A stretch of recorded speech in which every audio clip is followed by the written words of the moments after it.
Pues ahí está esta persona que pidió, obviamente, que fuera escuchado en el Pleno del Congreso ante esta comisión que en ese momento recibía el informe del fiscal general del Estado, Jorge Winkler. Esperemos que haya sido atendido tal y como pues cualquier otro ciudadano que demanda justicia. Hablando de comparecencias, mire, eso ocurrió por la mañana, donde todo el mundo estaba pendiente acerca de lo que iba a informar el fiscal general del Estado, Jorge Winkler. Ya vimos lo que pasó. Por la tarde asistió también ante la comisión permanente del grupo que lleva pues esta materia, que son derechos humanos, la titular de la comisión en Veracruz, la doctora Namiko Matsumoto Benítez. Ella dio un resumen ejecutivo, al igual que pues este otro funcionario, sobre las acciones que se han emprendido a lo largo pues de este y del año pasado en esta dependencia. Por eso está con nosotros y le agradecemos su visita aquí a esta plataforma digital Global News México, a la doctora Namiko Matsumoto. ¿Cómo le fue en la comparecencia, doctora? Buenos días. ¿Qué tal, Benita? Muy buenos días. Muy bien, por fortuna rendimos, como bien dices tú, el informe de las actividades del año pasado. Los cuestionamientos fueron muy interesantes, importantes, me parece.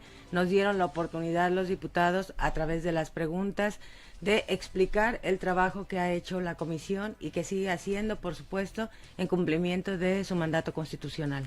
Y que además hay que decirlo, esta es la primera vez que los titulares de organismos autónomos como el Fiscal General de Estado, la Comisión Estatal de Derechos Humanos y seguramente en días próximos también se presentará el de la Comisión de Atención a Protección a Periodistas, que se presentan a rendir cuentas ante el Congreso sobre las acciones que llevan a cabo. Es también la oportunidad para pues plantear ahí necesidades que tienen las dependencias y al mismo tiempo pues rendir frutos de las acciones que llevan a cabo.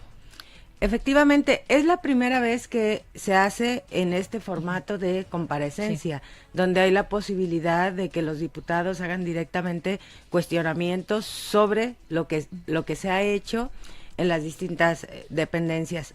Siempre se ha entregado un informe de labores, pero se hace nada más la entrega del documento sin que hubiese esta posibilidad de, además de que fuese de manera pública. A mí me parece un ejercicio muy interesante de rendición de cuentas y finalmente de esta manera la ciudadanía en general, el pueblo veracruzano, puede saber qué es lo que está haciendo este órgano constitucional autónomo, como también lo harán el resto de los órganos constitucionales, como bien lo señalas. Y bueno, hace unos días escuchamos el mensaje que también transmitía el presidente de la Comisión Nacional de los Derechos Humanos, Luis Raúl González Pérez, donde señalaba que el 2017 había sido un año atípico, que incluso tenían mucho más demandas en materia de violación a derechos humanos que el 2016, lo que también nos da como una pauta para decir, ¿se han incrementado las cifras o realmente los ciudadanos están denunciando ahora con mayor confianza estas violaciones en sus derechos, en sus garantías individuales, incluso de parte de grupos vulnerables? ¿Esto ocurre también en Veracruz? Sí, fíjate que nosotros cerramos el año 2017 con 11.292 solicitudes de intervención. El año pasado tuvimos 11.524, el 2016. Así es que sí, me parece que ahora el ciudadano está más informado. Gran parte de eso tiene que ver con la labor que hace la propia Comisión Estatal, la nacional en el ámbito de su competencia, pero también la sociedad civil organizada. Ahora tenemos ciudadanos mucho más empoderados, mucho más conocedores de cuáles son sus derechos y además mucho más dispuestos a exigirlos y a acudir a las instancias pertinentes para hacerlos valer. Otro de los temas graves, delicados, tal vez espinosos para algunos, el de desaparecidos en Veracruz. La Comisión de Derechos Humanos, ¿qué ha hecho o cómo ha apoyado o respaldado a estos colectivos de madres que andan en busca de sus hijos aún por diferentes regiones del estado? Bueno, tenemos un programa de acompañamiento permanente a los colectivos de familiares de personas desaparecidas, además, por supuesto, de siempre estarles brindando asesoría legal, ayudándolos con sus distintas gestiones ante diversas autoridades y, bueno, siempre buscando brindarles el mejor servicio. Como tú dices, es un tema muy, muy sensible. La comisión ayer informó del número de recomendaciones que tienen este tema en desaparición forzada y desaparición por particulares, que es un número importante de recomendaciones. Para nosotros para nosotros es prioritario que se respete y garantice los derechos humanos de todas las personas, pero entendemos también que hay ciertos grupos que por sus características requieren de una atención reforzada, por llamarle de alguna forma, y uno de esos casos precisamente es el tema de los familiares de personas desaparecidas. Estas recomendaciones que se han emitido, doctora, hacia quiénes va dirigido por desaparición forzada, quiénes han cometido este tipo de actos. Las fuerzas de seguridad. Las recomendaciones han ido dirigidas a la Secretaría de Seguridad Pública y el resto de las recomendaciones, es decir, aquellas que han sido por el tema de desaparecidos donde no se ha acreditado la participación de autoridades, han sido dirigidas a la Fiscalía General del Estado por omisiones en la investigación. Ahora, en el caso de los sistemas penitenciarios, donde también ustedes me imagino que hacen revisiones periódicas a petición de los quejosos, de algún familiar, de algún interno, ¿cuál es la situación que guardan las personas en las cárceles de Veracruz? Fíjate que la Dirección de Asuntos Penitenciarios ha realizado un sinnúmero de visitas, como es su obligación. Nosotros por disposición legal debemos hacer por lo menos 3 visitas al año a los centros de reclusión. Se han hecho más de 3 visitas para constatar cuál es la situación que guardan las personas privadas de su libertad. Hemos recabado muchas quejas y hemos realizado muchas observaciones. La mayoría tiene que ver con la infraestructura que no les permite, aún privados de su libertad, pues estar dignamente respetando la dignidad de las personas en esos sitios, y también muchas gestiones en el tema de salud. La mayoría de las observaciones tenemos un porcentaje aproximado del 60% de cumplimiento de las observaciones que se hacen para subsanar todas estas falencias, y el resto están, digamos, en trámite, en vías de cumplimiento. Hablando precisamente de salud, ayer escuchábamos a un diputado hacer un planteamiento sobre el derecho a la salud. Evidentemente la respuesta fue: hay que legislar en esta materia, hay que reformar, no sé lo que haya que modificar para que las personas que sobre todo que deben tener acceso a la salud. Hablamos de que en los pueblos, en las comunidades es donde mayormente se presentan estos casos de violaciones en esta materia. ¿Qué hace falta por hacer? Pero además coordinar con los diputados, con las autoridades competentes en esta materia, pues para que se vaya avanzando, doctora. Pues eso, precisamente trabajar de manera coordinada. Ayer el diputado presidente de la Comisión de Derechos Humanos del Congreso me decía, ¿cómo podemos colaborar?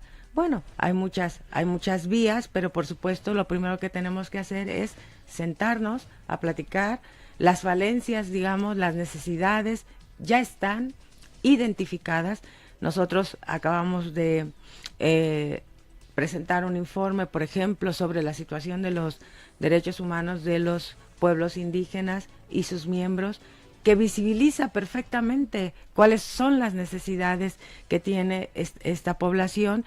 Lo único que hace falta es sentarnos los actores que podemos incidir en estos cambios y voluntad política, que me parece que la hay. Ayer lo manifestaron los diputados y hay toda la disposición. Yo espero que lo hagamos lo más pronto posible. Hay que generar políticas públicas. La Comisión Estatal de Derechos Humanos no es el ente que tendría que generar estas políticas, pero sí somos un organismo que podemos coadyuvar para orientar a las autoridades respecto de cuáles son las acciones que se requieren para ir avanzando en el tema de garantía de los derechos humanos y particularmente del derecho a la salud. Doctora, ¿el reto para este año? Uy, muchos. Me parece que tenemos que seguir redoblando esfuerzos. Hay retos importantes. Creo que hay el compromiso, la voluntad, lo hemos demostrado con los resultados y seguiremos en esa línea, tratando hasta el máximo de lo posible de cumplir con la función que tenemos encomendada, a pesar de que somos un organismo con un recurso, un presupuesto bastante limitado. Somos la segunda comisión en todo el país con el menor presupuesto ¿De con cuánto es el relación presupuesto que al ejerce? número de habitantes que hay. Nosotros hacíamos un comparativo con relación a los 5 estados más poblados o con mayor población en el país, y somos el estado que destina per cápita la menor cantidad al tema de los derechos humanos. Este año el presupuesto es de 47 millones de pesos. Incluso tuvieron que cerrar una delegación, creo que la de Pánuco.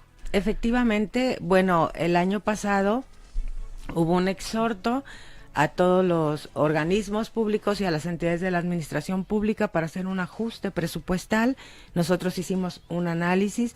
La delegación de Pánuco era la delegación que menor número de peticiones tenía, y entendimos que podíamos seguir atendiendo a esa población a través de las otras delegaciones que tenemos en la zona norte, y de esa manera poder ajustar el presupuesto. El año pasado nos redujeron casi 2 millones de pesos en el presupuesto, y como te decía, hace falta que se tome conciencia, ¿no?, de la necesidad que hay de atender el tema de los derechos humanos, y con base en eso destinar más presupuesto a la Comisión Estatal.